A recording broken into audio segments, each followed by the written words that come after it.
پاکستان کے عوام کو کیا بتائیں گے آپ؟ کیا میسج دیں گے؟ آپ کیا کریں گے؟ میں یہ نہیں ہوں کہ میں وزیر اعظم بننے کے بعد سوچوں گا کہ میں نے کیا کرنا ہے. میرے ساتھ بالکل ایک کلیئر ایجنڈا ہے. لوگ ڈرتے ہیں، پتہ ہے میں یہ سوال کیوں کر رہا ہوں آپ سے؟ میں یہ سوال اس لیے کر رہا ہوں کہ وہ لوگ یہ کہتے ہیں جماعت اسلامی جب آئے گی نا تو خواتین کو گھروں میں بند کر دیا جائے گا، گاڑی چلانا ان کے لیے منع ہو جائے گا، ایک ایسی کنزرویٹو قسم کی حکومت آئے گی کہ بالکل وہی جس طرح ہم افغانستان کے اندر دیکھتے ہیں اس کا موازنہ افغانستان کے ساتھ کیا جاتا ہے. میں یہ نہیں کہتا یہ درست ہے، لیکن لوگوں کے ذہن میں ایک ڈر ہے. جماعت اسلامی وہ چیز شاید بیچنے کی کوشش کر رہی ہے لوگوں کو جو وہ خریدنا نہیں چاہتے، جس کی وجہ سے جماعت اسلامی کو وہ ووٹ نہیں ملتے. آپ کیا کہنا چاہیں گے لوگوں کو کہ آپ اس لیے ہمیں میرے ساتھ ایک کلیئر ایجنڈا ہے، ٹھیک ہے، اور میں ایمان کے حد تک اس پر یقین رکھتا ہوں. پہلی بات ہے کہ اپنی قوم کو تعلیم دینا، اور میں ادنا سے لے کر میٹرک تک تعلیم مفت دینا چاہتا ہوں، اور اس میں خصوصی طور پر خواتین کے لیے تعلیم. اور آپ کے علم میں لانا چاہتا ہوں کہ جب میں خیبر پختونخوا میں فائنانس منسٹر تھا تو تاریخ کی سب سے پہلی خواتین یونیورسٹی ہم نے بنائی. ٹھیک ہے، میں دوسری بات، بہت اچھی بات. پھر میں دوسرا کام یہ کرنا چاہتا ہوں کہ جتنا بھی ہمارے پاکستان میں غریب بیمار ہے، جو بھی پاکستانی خود علاج نہیں کر سکتا ہے، اس کو مفت علاج مہیا کرنا، سہولیات مہیا کرنا، ٹھیک ہے، اور شیلٹر اور مکان مہیا کرنا. اور ایک وقت آپ بھی 70 سال کے ہو جائیں گے، اللہ تعالیٰ آپ کو زندگی عطا فرمائیں، تو 70 سال کے بزرگ مرد اور خواتین کے لیے بڑھاپا الاؤنس. اور میرا یہ عزم ہے انشاءاللہ کہ میں بے روزگاروں کو جب تک روزگار نہ ملے اس کو بے روزگاری الاؤنس دوں گا.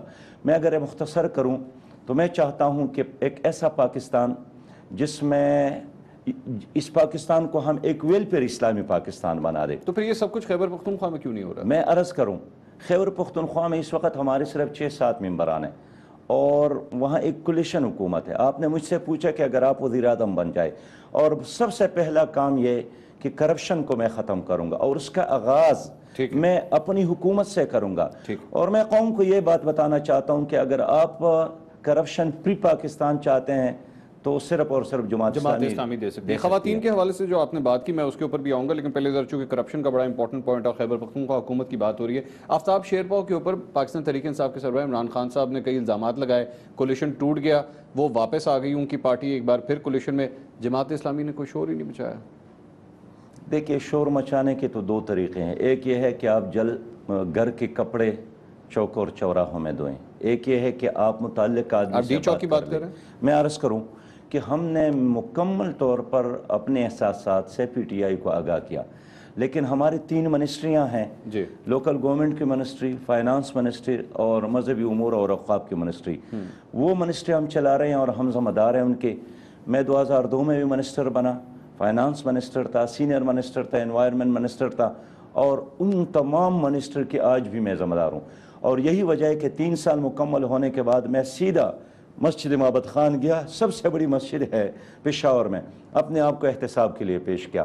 اور یہی وجہ ہے کہ ہمارے ساتھ لوگ سیاسی اختلاف رکھتے ہیں، لیکن لوگ اعتراف کرتے ہیں کہ کرپشن سے پاک یہی ایک جماعت ہے جنہوں نے ہمیشہ دیانتداری کا یعنی آپ مجھے بتا رہے ہیں کہ خیبر پختونخوا کی کابینہ کے اندر اگر 3 لوگ یا 3 وزارتیں آپ کی، اگر اس کے علاوہ اگر کہیں پہ کرپشن ہو رہی ہے تو بے شک آپ کولیشن گورنمنٹ میں ہے، جماعت اسلامی کا اس کے ساتھ کوئی لینا دینا نہیں. ہمیشہ ہم نے بات کی ہے، لیکن وہ جو شیرپاؤ صاحب کے بیٹے پر کرپشن کا الزام، وہ خود گئے تھے عدالت میں، لیکن جنہوں نے الزامات لگائے وہ بھی اب تک ثابت نہیں کر سکے.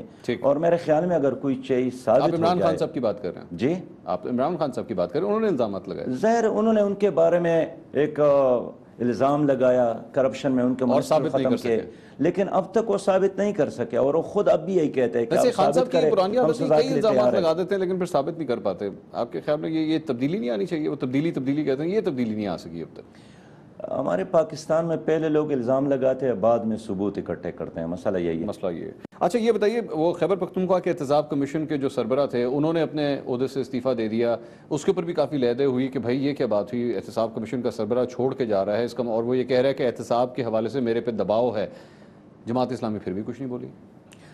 ہماری جو خیبر پختونخوا جماعت اسلامی کی امیر ہے اور ان کی ہماری تنظیم ہے، انہوں نے اپنے احساسات، اپنے خیالات سے اور اس شخصیت کے استعفیٰ کے بعد اپنے جو رائے تھے اس سے ہم نے وزیر اعلیٰ کو آگاہ کیا تھا کہ جو کچھ ہوا، لیکن انہوں نے خود اپنی مرضی سے استعفیٰ دیا. اور ہمیں وزیر اعلیٰ نے بتایا کہ میری طرف سے کوئی دباؤ اس پر نہیں ہے، لیکن وہ جس طرح چاہتے تھے شاید تنہا وہ تمام تر فیصلے کرنا چاہتے تھے، اور وزیر اعلیٰ نے کہا کہ میری طرف سے پھر بھی کوئی دباؤ نہیں، اور پی ٹی آئی نے جو آپ کو کہا آپ نے اس کو ایکسیپٹ کیا، آپ کو لگا کہ خیبر پختونخوا کے وزیر اعلیٰ جو سٹانس دے رہے ہیں اس معاملے کے اوپر وہ درست ہے، آپ نے اس کو نہیں، میں یہ نہیں کہنا، میں یہ کہنا چاہتا ہوں کہ اگر پاکستان میں کہیں پہ وزراء جیلوں میں ہیں تو صرف خیبر پختونخوا میں ہیں، اگر شک کی بنیاد پر بھی ہٹائے گئے تو خیبر پختونخوا میں، سب سے زیادہ آفیسر اس وقت اگر جیلوں میں ہیں تو خیبر پختونخوا میں، پولیس آفیسر کو سزائیں دی گئی تو خیبر پختونخوا میں، بیوروکریٹس کو سزائیں دی گئی تو خیبر پختونخوا میں۔ میں سمجھتا ہوں کہ اگر بہتری کی طرف کوئی سفر ہے تو اپریشیٹ کرنا چاہیے۔ اچھا، بہتری کی جو سفر کی آپ نے بات کی، کراچی میں میری جماعت اسلامی کے چند عہدیداروں سے بات ہو رہی ہے، نام تو میں بالکل بھی آپ کے سامنے کبھی نہیں لوں گا، ان کا اپنی ایک سوچ ہے، وہ یہ کہتے ہیں پاکستان تحریک انصاف سے ہم نے گٹھ جوڑ کراچی کے اندر کیا، ایک زمانے میں جماعت اسلامی کا میئر تھا ہمارے پاس کراچی میں، آج یہ صورتحال ہے کہ ہم جب سے پاکستان تحریک انصاف کے ساتھ جڑے ہیں ہماری اپنی پہچان تو گئی، یہ دوسری جماعت ہمیں بھی نیچے لے بیٹھی ہے۔ اس وقت یہ حال ہے کہ ضمنی انتخابات ہوئے، جماعت اسلامی کا امیدوار ہی میدان میں نہیں موجود تھا، کہاں چلی گئی جماعت اسلامی؟ کراچی کے اندر دوسری بڑی کم از کم طاقت کے حوالے سے جماعت اسلامی کو مانا جاتا تھا، آج وہ پوزیشن بھی نہیں ہے۔ آپ کے سامنے بلدیاتی انتخابات ہوئے، کمپلیٹ وائپ آؤٹ ہو گیا کراچی سے جماعت اسلامی کا، کہاں ہے جماعت اسلامی کراچی؟ نہیں، جماعت اسلامی اب بھی کراچی میں موجود ہے الحمدللہ، اور سب سے منظم جماعت کے طور پر موجود ہے۔ وہ اتحاد ٹھیک تھا؟ چند دن قبل ہم نے وہاں پروگرامات کیے، اتنے بڑے پروگرام کوئی اور پارٹی نہیں کر سکے، ہم نے وہاں مارچ کیے، اتنے بڑے مارچ اب تک کوئی اور نہیں کر سکے۔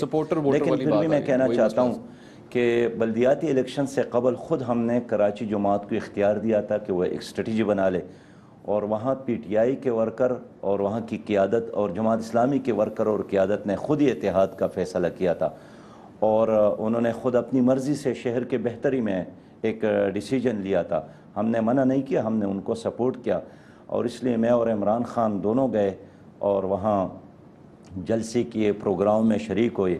لیکن الیکشن کے دن اگر لوگ نہیں نکلے یا لوگوں نے ووٹ نہیں دیا تو ہم شہریوں کے فیصلے کو قبول کرتے ہیں، لیکن یہ بات ثابت شدہ ہے کہ وہاں پولنگ سٹیشن جعلی تھے، پولنگ عملہ جعلی تھا، لوگ پکڑے گئے، جعلی عملہ والے پکڑے گئے، اور اسی طرح ماحول تھا، کوئی زیادہ چینج نہیں آیا تھا۔ ابھی ضمنی الیکشن کی بات بھی کی تو فوج کی نگرانی میں وہ تمام انتخابات ہوئے تھے، فوج کی نگرانی میں تمام وہ انتخابات ہوئے تھے، اس میں تو جیتنے والے ہارنے والے سب نے، پاکستان تحریک انصاف نے بھی کہا کہ ہاں ہمیں قبول ہیں ریزلٹس، لیکن مجھے اس طرح لگ رہا ہے جیسے آپ رزلٹ قبول نہیں کر رہے۔ پاک آرمی کی نگرانی میں الیکشن ہوئے، انہوں نے امن و امان کی حد تک اپنی ذمہ داری تو پوری کی، لیکن جہاں تک جعلی ووٹر لسٹ ہے وہ ویسے کے ویسے رہے۔ آپ یہ سمجھتے ہیں جماعت اسلامی، اگر کراچی کی آپ کی تنظیم کا بھی یہ فیصلہ تھا تحریک انصاف کے ساتھ گٹھ جوڑ کرنے کا، یہ فیصلہ درست تھا؟ میرے خیال میں ہم جمہوری جماعت ہیں اور وہاں کے ورکر نے، دیکھیے آئین میں کوئی چیز اگر حرام نہیں ہے، آئین میں اگر کوئی چیز غیر قانونی نہیں ہے، اور آپ کا سسٹم اور آپ کا آئین یہ اجازت دیتا ہے کہ دو پارٹیاں مل کر بلدیاتی الیکشن میں حصہ لیتے ہیں، تو میں کیوں یہ کہوں کہ انہوں نے غلط کیا تھا؟ میں قانونی یا غیر قانونی تناظر میں نہیں دیکھ رہا، میں ایک پولیٹیکل موو کے طور پہ دیکھ رہا ہوں کہ جماعت اسلامی کے پاس جتنی اپنی سپیس تھی وہ ختم ہو گئی کراچی میں۔ کراچی جماعت اسلامی کی قیادت نے اور پی ٹی آئی کے وہاں کی قیادت نے گڈ فیتھ میں فیصلہ کیا ہے، اس لیے ہم نے اس کا ساتھ دیا۔ اگلی دفعہ بھی ہوگا؟ اگلی دفعہ کے لیے تو میں نہیں کہہ سکتا ہوں، اس لیے کہ ابھی کافی عرصہ باقی ہے، اور انشاءاللہ ہم وہی کریں گے جو ہم اپنے عوام کے لیے بہتر سمجھتے ہیں۔ سراج الحق صاحب جماعت اسلامی کے امیر اس وقت ہمارے ساتھ موجود ہیں، کئی سوالات ہیں جن کے جوابات ابھی باقی ہیں، پروگرام میں یہاں وقت ہوا ایک بریک کا، ہمارے ساتھ رہیے۔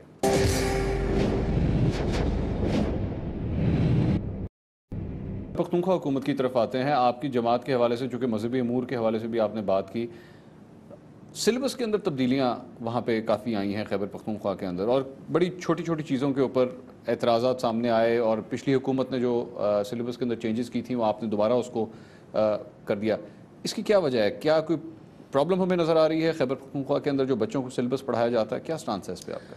تعلیم کے حوالے سے میرا نظریہ ہے کہ پورے پاکستان کے لیے ایک نصاب ہو، ٹھیک ہے، اور میرا نظریہ ہے کہ اسکول اور دینی مدارس کے لیے ایک نصاب ہو، اور میرا نظریہ ہے کہ غریب اور امیر کے لیے ایک نصاب ہو۔ اس لیے ایک ہی ملک میں کئی طرح کے نصابات یہ ہماری قوم کو تقسیم کرنے کے باعث ہیں۔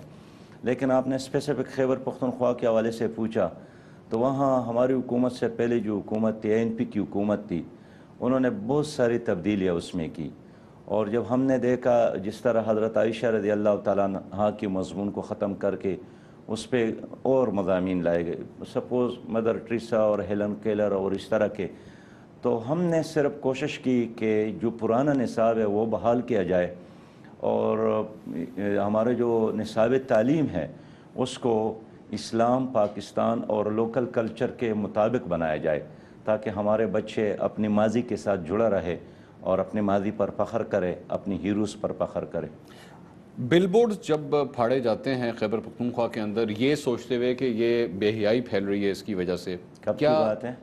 کئی دفعہ ہو چکا ہے کہ یہ تو چلتا ہوا ایک پروسیس ہے، میں آپ کی حکومت کی نہیں بات کر رہا، لیکن ایسے چند عناصر جو یہ کام کرتے ہیں، جو یہ فیصلہ کرتے ہیں کہ ایک بل بورڈ بے حیائی پھیلا رہا ہے یا نہیں پھیلا رہا، اور جب یہ عمل ہوتا ہے تو حکومت کی ریٹ چیلنج ہوتی ہے، کیا یہ عمل درست ہے؟ یار آپ یہ منصور عجیب آدمی ہے، لوگ مرتے ہیں چوک اور چوراہوں میں، لاشیں ہیں، آپ کی گلشن اقبال، آپ کی کراچی، آپ کی کوئٹہ، آپ کا پشاور، آپ کی پنڈی، کون سی ایسی جگہ ہے جہاں پر انسان کے خون کے دھبے موجود نہیں ہیں؟ آپ اس کے بارے میں اور بات آپ نہیں بات صحیح کرتے کہہ رہے ہیں، جس طرح آپ دہشت گردی کی بات کر رہے ہیں کہ دہشت گردی کے واقعات ہوتے ہیں، اس کے پیچھے بھی سوچ تو یہی ہے، اس سوچ کو کس طرح ہینڈل کیا جائے؟ دیکھیے، جہاں تک اصولوں کی بات ہے، میں آسان الفاظ میں بیان کروں کہ کسی بھی فرد یا تنظیم کو ہم یہ اجازت نہیں دیتے کہ وہ قانون ہاتھ میں لے لے، لیکن ایک ملک میں لوگ قانون اس وقت ہاتھ میں لے لیتے ہیں جب ان کو یقین ہو کہ اب ریاست اور حکومت اپنی ذمہ داری پوری نہیں کرتی۔ سپوز آپ پر کسی نے ظلم کیا اور ریاست نے اس ظلم کا راستہ نہیں روکا، پھر آپ یہی سوچتے ہیں کہ اگر ریاست اور حکومت قانون اور عدل اور انصاف کی بات نہیں کرتی ہے تو کیوں نہ میں خود انتقام لوں۔ جو تھیوری آپ نے دے دی ہے، میں آپ نے تمام پوری دنیا کے اندر دہشت گردی کے جتنے واقعات ہو رہے ہیں، آپ کی اس تھیوری سے تو وہ جسٹیفائی ہو جاتا ہے۔ میں یہی کہنا چاہتا ہوں کہ ہمارے ملک میں دہشت گردی بھی اس لیے ہے کہ حکومت نے دہشت گردی کو پروموٹ کیا ہے، حکومت نے اس کے لیے ماحول بنایا ہے، حکومت نے اس کا راستہ بند کرنے کے لیے اقدامات صحیح سر نہیں اگر کیے۔ ایک پوسٹر بنا ہوا ہے اور اس کے اوپر ایک لڑکی کوئی بھی جوس کا ڈبہ بیچ رہی ہے یا فون بیچ رہی ہے، تو اس میں اگر آپ کو برا لگتا ہے تو آپ منہ ادھر کر لیں۔ نہیں، سوال ہی پیدا نہیں ہوتا۔ میں یہ سمجھتا ہوں تو پھاڑ دینا چاہیے۔ نہیں، میں پوسٹر کو منع نہیں کرتا ہوں، تصویر سے بھی میں انکار نہیں کرتا ہوں، اس سے بھی انکار نہیں کرتا ہوں کہ اگر کوئی چیز آپ غلط دیکھیں تو آپ کا یہ حق نہیں ہے کہ آپ خود اس پر ہاتھ ڈالیں۔ آپ کو حکومت کی طرف جانا چاہیے، آپ کو عدالت کی طرف جانا بہت چاہیے، اچھی بات۔ آپ کو قانون اپنے ہاتھ میں نہیں لینا چاہیے، اور اس کے بعد قانون یہ فیصلہ کرے کہ نہیں بھائی آپ غلط کہہ رہے ہیں، یہ چیز بے حیائی کے زمرے میں نہیں آتی، تو پھر کیا کیا جائے؟ متحدہ مجلس عمل کی حکومت تھی، جن لوگوں نے وہ بورڈ توڑے تھے اس کے خلاف FIR بھی درج ہوا، لیکن کوئی حکومت بھی ایسے ہو جس کا دروازہ کھٹکھٹائیں وہ آپ کو انصاف دے سکے، کوئی عدالت بھی ہو۔ آپ کی موجودہ عدالتوں میں اگر آپ کی جیب میں 60 اور 70 لاکھ روپے نہ ہو تو آپ سپریم کورٹ تک پہنچ نہیں سکتے ہیں۔ یہ کیسے عدالتی نظام ہے جہاں انصاف کا دروازہ سونے کی چابی سے کھلتے ہیں؟ جب تک جو آپ نے ایک ماڈل ریاست کی بات کی، جب تک وہ ہمیں نہیں ملتا تب تک اگر کوئی دہشت گرد یا خودکش حملہ آور اپنے آپ کو جا کے اڑا دے، گلشن اقبال کے اندر، پاک کے اندر جو واقعہ پیش آیا لاہور کے اندر، تو کیا اس نے ٹھیک کیا؟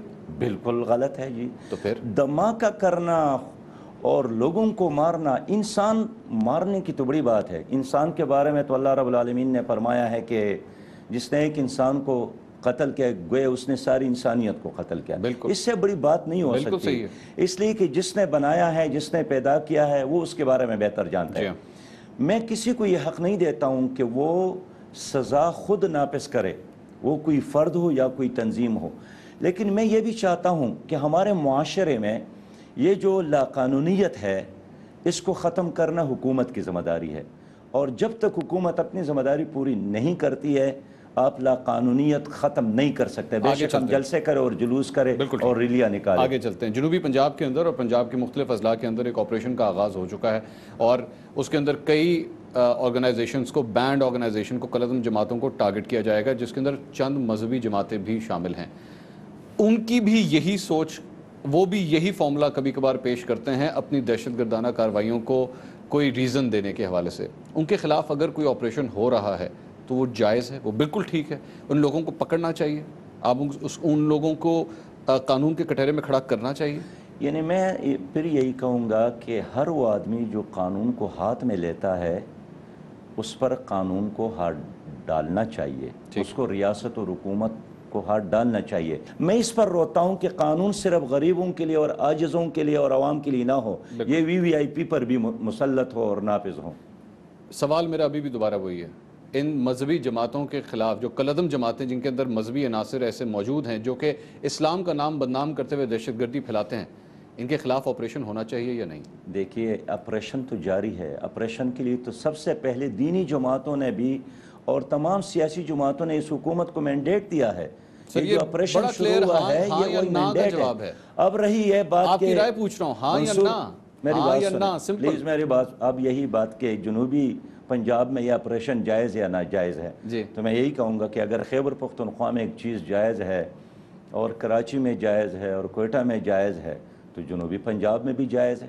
مذہبی جماعتیں چاہے ان کا تعلق مذہبی جماعتوں سے بھی آپ ہو، مذہب کے ساتھ ایڈ نہ نہیں ہونا کریں۔ چاہیے، بالکل جو نہیں ہونا بھی چاہیے، انسان، کوئی بھی ہو، کوئی بھی ہو، بے شک کوئی یونیورسٹی کا ہو، کوئی اسکول کا ہو، چاہے وہ کوئی سیکولر کالج کیوں کا نہ ہو، ہو، کوئی مدرسے وہ کا ہو، سیکولر کیوں نہ ہو، کوئی دکاندار میں ہو، آپ کے اپوزٹ سائڈ پہ چلا جاتا ہوں۔ یعنی آپ میری سوسائٹی کو مذہبی اور لا مذہبی میں تقسیم نہیں کریں۔ میرے خیال میں جو بھی اللہ رسول کو مانتا ہے، قبلہ کی طرف منہ کر کے نماز پڑھتا ہے، آخرت وہ مذہبی ہے۔ ٹھیک بے شک وہ نماز کبھی نہ بھی پڑھے تب بھی وہ مذہبی ہے۔ ٹھیک، تو جو لوگ ہماری سوسائٹی کو اسلامی اور غیر اسلامی میں تقسیم کرتا ہے میں اس کو سپورٹ نہیں کرتا۔ بہت اچھی بات ہے۔ اور دہشت گردی کی کارروائی اگر کسی غیر مسلم کے خلاف بھی ہو، جس طرح ہم نے برسلز کے اندر دیکھا، پیرس کے اندر دیکھا، وہاں پہ بھی مذہب کی وجہ سے ہی اٹیکس وہ سامنے آ رہے ہیں، اگر کسی غیر مسلم کو بھی ٹارگٹ کیا جاتا ہے تو وہ بھی غلط ہے۔ منصور، میں یہ کہتا ہوں نا کہ ملک میں اگر مسلح دہشت گرد ہے اس کے خلاف بھی کارروائی ہو، لیکن میں یہ بھی شامل کرتا ہوں کہ جو معاشی دہشت گرد ہے، جنہوں نے قوم کو لوٹا، اداروں کو لوٹا، بینکوں کو لوٹا، کارخانوں کو لوٹا، وہ بھی معاشی دہشت گرد ہے،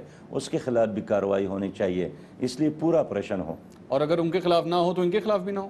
نہیں، میں یہ کہنا چاہتا ہوں کہ جس طرح آپ بچوں کو پولیو کے قطرے پلاتے ہیں، سب کو پلانا چاہیے حکمرانوں کے کرپشن سے، تاکہ کرپشن کی بیماری ختم ہو جائے۔ آپ نے کرپشن کو دہشت گردی کے ساتھ جوڑ دیا، مجھے آپ کی گفتگو سے اس طرح لگا جیسے آپ یہ کہہ رہے ہیں کہ معاشرے میں اگر کرپشن ہے اس کے خلاف ایکشن لو، تب اگر تم دہشت گردی کے خلاف، دہشت گردوں کے خلاف، قاتلوں کے خلاف آپریشن کر رہے ہو تو جسٹیفائیڈ ہے، اگر ان کے خلاف آپریشن نہیں کر رہے کرپشن کے خلاف تو پھر یہ بھی میں مت کرو۔ یہ تو نہیں کہتا ہوں کہ جو مسلح دہشت گردی ہے اس کے خلاف آپریشن نہ کرے، ٹھیک، لیکن میں تجویز دے رہا ہوں کہ جو معاشی دہشت گرد ہے اس کے خلاف بھی آپریشن کا کوئی میکنزم بنانے کی ضرورت ہے۔ آپ میں اور میرے درمیان جو اختلاف ہے وہ یہ ہے کہ یہ دو مختلف ٹاپکس ہیں۔ آپ کی بات درست ہے، آپ کی بات سے میں اختلاف اس پوائنٹ ویو نہیں کر رہا کہ آپ اصولی طور پر آپ میرے ساتھ اتفاق کریں، میں آپ کے ساتھ اتفاق کروں گا۔ چلیں، اچھی، بہت اچھی بات ہے، ویری گڈ، ویل پلیڈ۔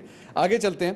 داعش کے حوالے سے وفاقی وزیر داخلہ چودھری نثار علی خان یہ کہتے ہیں کہ وہ پاکستان میں موجود نہیں ہے، آپ کا نظریہ کیا ہے؟ کیا موجود ہے یا نہیں ہے؟ اور اگر ہے تو غلط ہے، اس کے خلاف بھی آپریشن ہونا چاہیے؟ دیکھیے، اگر وزیر داخلہ کہتا ہے جن کو روزانہ 23 ایجنسیوں کی رپورٹ آتے ہیں کہ داعش نہیں ہے، تو پھر مجھے کیسے پتہ چلے گا؟ مجھے تو کوئی رپورٹ نہیں آتی ہے۔ ان کے ساتھ ایم آئی آپ ایک اتنی بڑی سیاسی جماعت کے سربراہ ہیں۔ نہیں، میں سیاسی جماعت ہوں۔ سیاسی جماعت خفیہ سرگرمیاں نہیں کرتے ہیں، نہ خفیہ رپورٹ ہی جمع کرتے ہیں، یہ کام وزارت داخلہ کا ہے۔ اگر چودھری نثار کہتا ہے کہ نہیں ہے تو نہیں ہوگا، اگر وہ کہتا ہے کہ ہیں تو پھر ہوگا، اس لیے کہ وہ وزیر داخلہ ہے، وہ رسپانسیبل ہے۔ جب میں رسپانسیبل بنوں گا پھر آپ مجھ سے کوشچن کریں، میں آپ کو جواب دوں گا۔ لیکن داعش کی جو سرگرمیاں ہیں آپ پوری طرح اس کی مذمت کرتے ہیں؟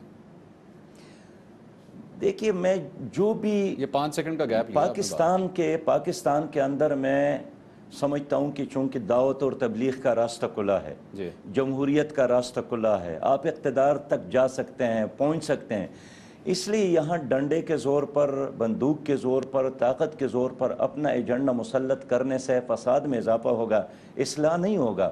جب ایک کمرے میں آنے کے لیے گیٹ موجود ہے تو پھر روشندان پہ کودنے کی ضرورت نہیں ہے۔ بہت اچھی بات ہے، یہ آپ کی سوچ بہت اچھی پازیٹیو سوچ ہے، ڈیموکریٹک سوچ ہے، تو یعنی اس کی طرح وہی بات ہوگی، آپ پوری طرح مذمت کرتے ہیں داعش کی؟ یعنی اس ملک میں کتنی چیزوں کا نام لے کر، کرپشن کا نام، رشوت کا نام، کمیشن کا نام، دہشت گردی کا نام، پھر دہشت گردی کی جو 25 اقسام ہے اس کا نام، ہم ان تمام چیزوں کی مذمت کریں گے جس کی اجازت ہماری شریعت اور پاکستان کے آئین نہیں دیتا ہے۔ آپ نے بڑے خوبصورتی سے تمام سوالوں کے جواب آپ دے رہے ہیں، لیکن جو میں آپ سے سوال کر رہا ہوں بڑے کلیئر یس اور نو ہیں۔ سراج الحق صاحب، آپ نے سفید رنگ کی شرٹ پہنی ہے؟ ہاں۔ آپ نے بلیک رنگ کا ویسٹ کوٹ پہنا ہے؟ ہاں۔ میرے خیال میں تو یہ بڑی ہی کلیئر بات ہے کہ داعش کے حوالے سے جو میں نے آپ سے سوال کیا آپ اس کو ہمیشہ ہر بات کو کسی نہ کسی چیز کے ساتھ کنیکٹ کر رہے ہیں. دیکھیے جماعت اسلامی ایک اسلامی جماعت ہے اور ایک جمہوری جماعت ہے، ایک پروگریسو جماعت ہے. میرا طریقہ کار، میرا لائحہ عمل بالکل واضح ہے.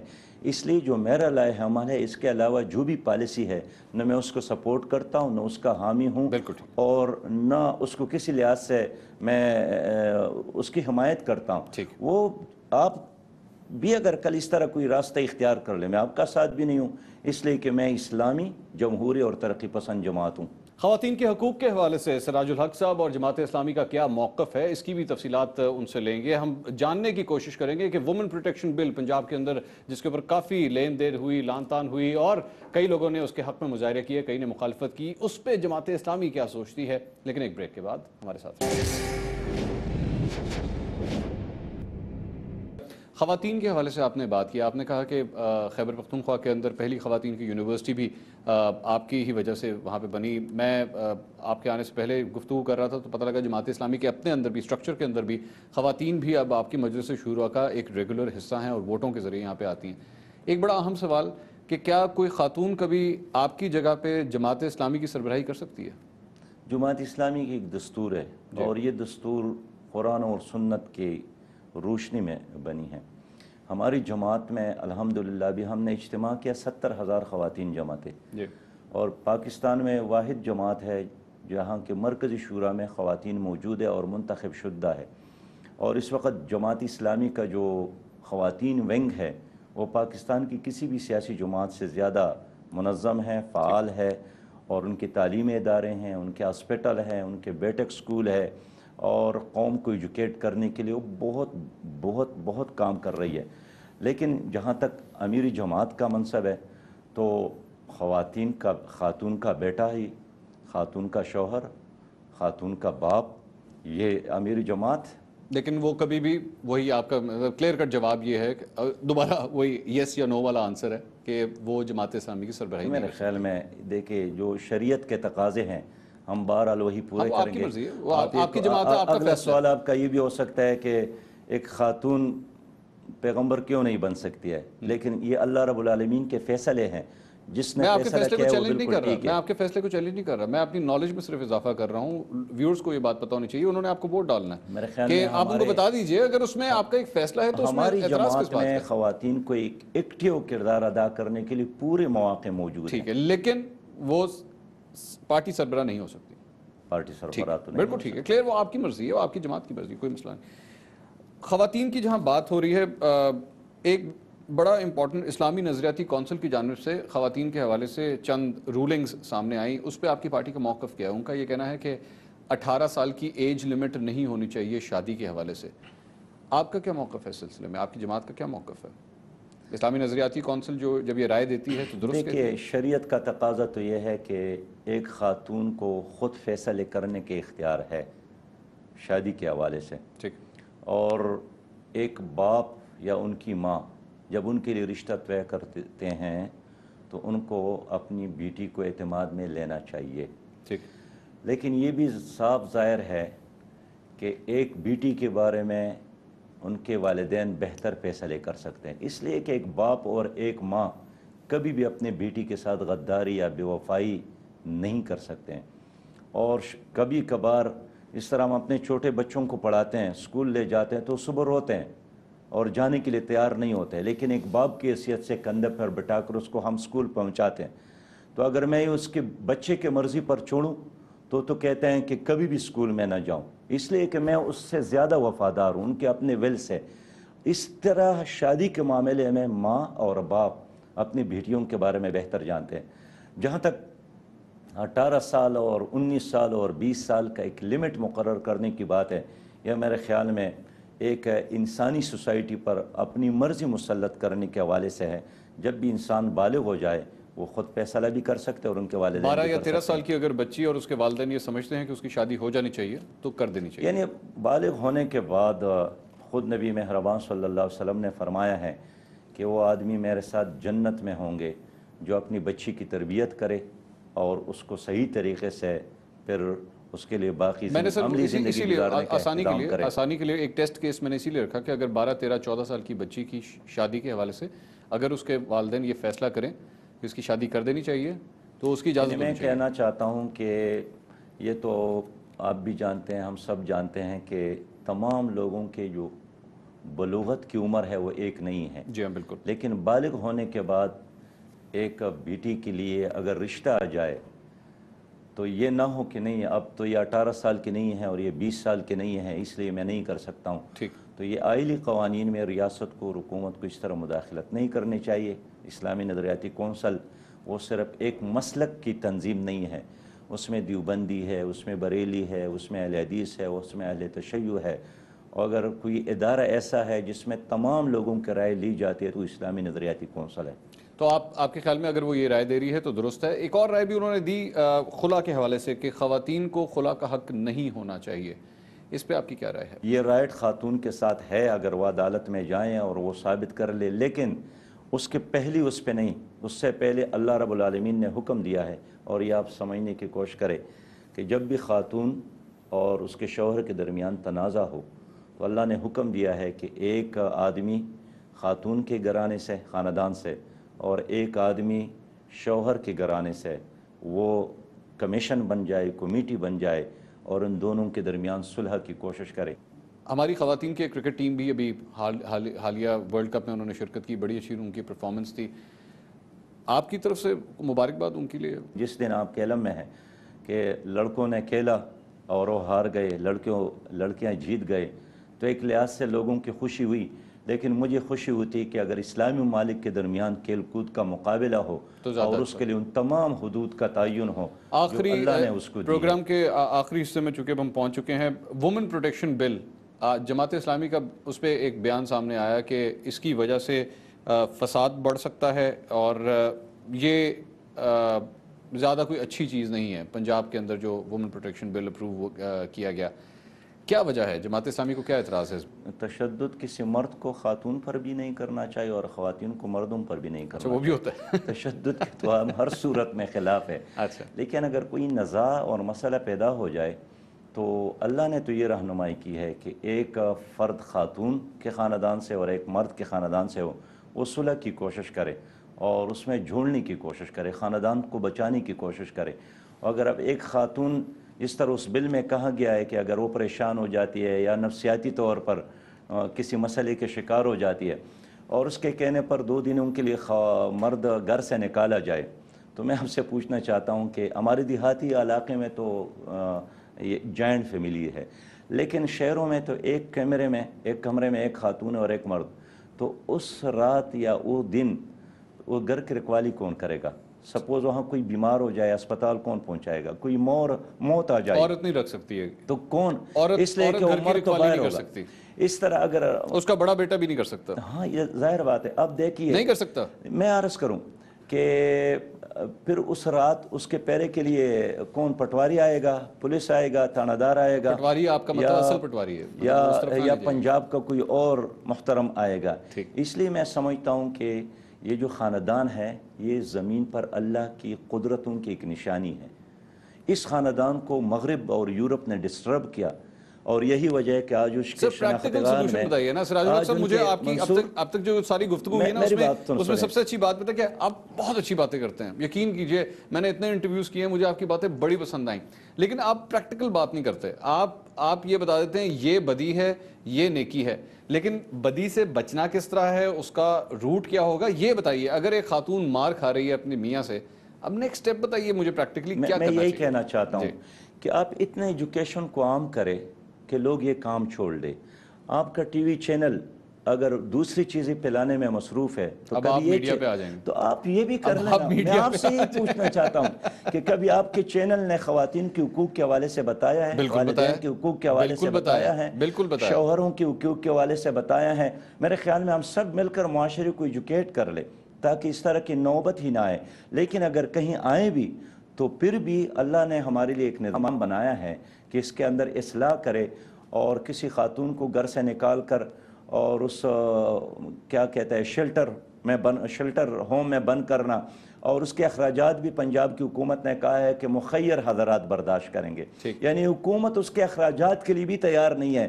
تو جو خرچ کرے گا پھر اسی خاتون کی بقیہ خاتون سے درخواست ہے، اشارے پر خاتون سے درخواست ہے کہ اگر آپ مار کھا رہی ہیں تو کوشش کیجئے کہ آپ کا ہسبینڈ مان جائے، آپ کا شوہر کسی طرح مان جائے، میرے خیال میں ہمارا اور ورنہ معاشرہ، اور پولیس کو یا حکومت کو فون مت کریں، یعنی اگر آپ نے ایک بار پولیس کو اپنے گھر میں انٹر کیا تو ختم۔ تو آپ یقین کریں کہ جس طرح باقی معاشرے کا حشر پولیس نے کر دیا ہے وہ پھر آپ کے گھرانے کا بھی ہو جائے گا۔ سراج الحق صاحب بہت شکریہ، آپ نے ہمارے لیے وقت نکالا۔ چند مشکل سوالات ہم نے کوشش کی آپ کے سامنے رکھیں، لیکن آپ نے بڑی خوبصورتی سے ان کے جواب دیا، اور آپ کی یہ جو اسمائل ہے یہ تمام تر سوالات جتنے بھی مشکل ہوں ان کے بڑا خوبصورتی سے جواب دیتی ہے۔ سراج الحق صاحب ہمارے ساتھ موجود تھے۔ جماعت اسلامی کی خوبی ہی یہی ہے کہ آپ ان کی بات سے اختلاف کر سکتے ہیں، ان کے ایسے چند اصول ہیں جن کے ساتھ آپ اختلاف کر سکتے ہیں، لیکن سب سے اچھی بات اس جماعت کی کم از کم یہ ہے کہ ان کا سٹانس کلیئر ہے، اس کے اندر وہ کوئی دو رائے نہیں رکھتے، جس طرح کئی سیاسی جماعتوں کے اندر یہ دیکھا جاتا ہے کہ وہ بات کچھ کرتے ہیں، پریکٹیکلی کچھ اور ہوتا ہے۔ جماعت اسلامی کم از کم جو بات کر رہی ہے عمل بھی اسی طرح ہی سامنے آتا ہے، بے شک پھر ان کو ووٹ ملیں، ان کو سیٹس ملیں یا نہ ملیں، یا سسٹم میں کوئی خرابی ہے، اس کا فیصلہ تو آپ کر سکتے ہیں، لیکن سٹانس کافی حد تک کلیئر ہے۔ پروگرام سوالیہ سے اب تک کے لیے اتنا ہی، اللہ حافظ۔